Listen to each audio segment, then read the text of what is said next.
నేను ఏమని మాట్లాడను, ఎక్కడి నుంచి మొదలుపెట్టాను, ఆ మహాతల్లి, మహానటి గురించి నాకు తెలిసింది చాలా తక్కువ.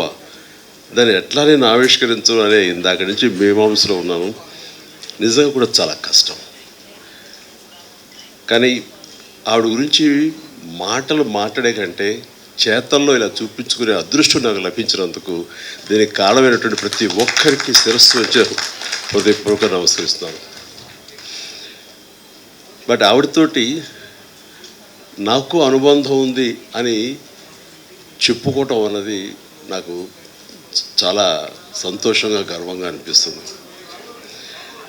నేను పునాదిరాళ్ళు అనే సినిమా మొట్టమొదటగా చేస్తానని వాళ్ళకి చెప్పడం అన్నది అది కాకతాళీయం. ఎందుకంటే అప్పటికి నా ఫిల్మ్ ఇన్స్టిట్యూట్ కోర్స్ పూర్తి కాలేదు, చెయ్యకూడదు, అయినా సరే తప్పనిసరి పరిస్థితుల్లో వస్తాను అన్నాను.